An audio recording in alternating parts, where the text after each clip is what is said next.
Okay, so I work with a lot of leaders, and often the inner blocks holding them back from making huge impact is assertiveness. Okay, assertiveness is to assert what you want. So you first have to start with knowing what you want. Jordan Peterson talks about this. Assertiveness comes from this knowing, this clarity that I want this specific thing to happen. Okay, so when you're leading your employees, you want to give them expectations. You want to know what those are. And from there, I have 3 C's of what holds leaders back. And that is first, the top number 1 is consequences.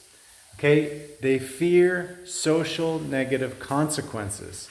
And from that, it trickles down to 2 other C's, which is conflict, fear of conflict with somebody else, and also the confidence that they have in themselves.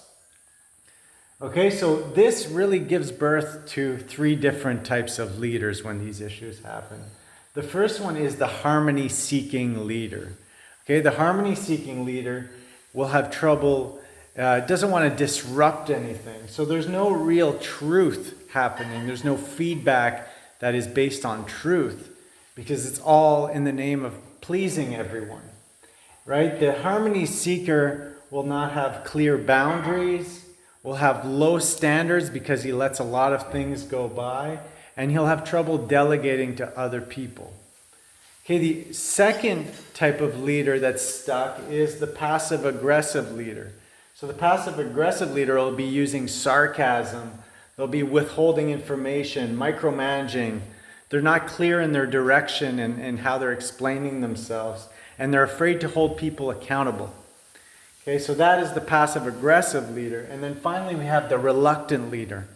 Okay, the reluctant leader, they are slow to make decisions. They're afraid of making a mistake because they don't have confidence.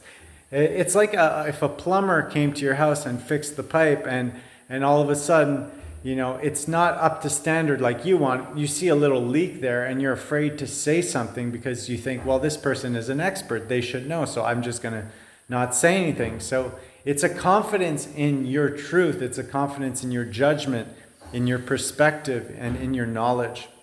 So the reluctant leader will have also trouble delegating. They'll stay stuck in the technician. I talk about the technician in my other videos, but they'll remain stuck in the technician mindset, not able to level up to leadership fully.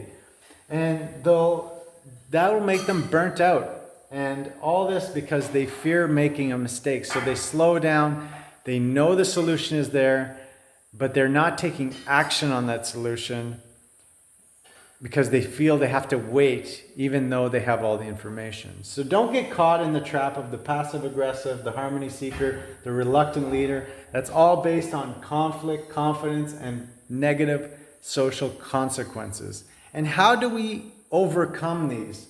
Well, we overcome these by stepping towards it. We can only gain true confidence by overcoming a small win. So I invite you to start to step into these things. Notice in yourself where you're not speaking up about, let's say, what you think is right, or you find yourself avoiding conflict and withholding yourself for the sake of harmony. And just step into that. Maybe it's a meal at a restaurant that comes in and you can say, I don't want this, it's not good.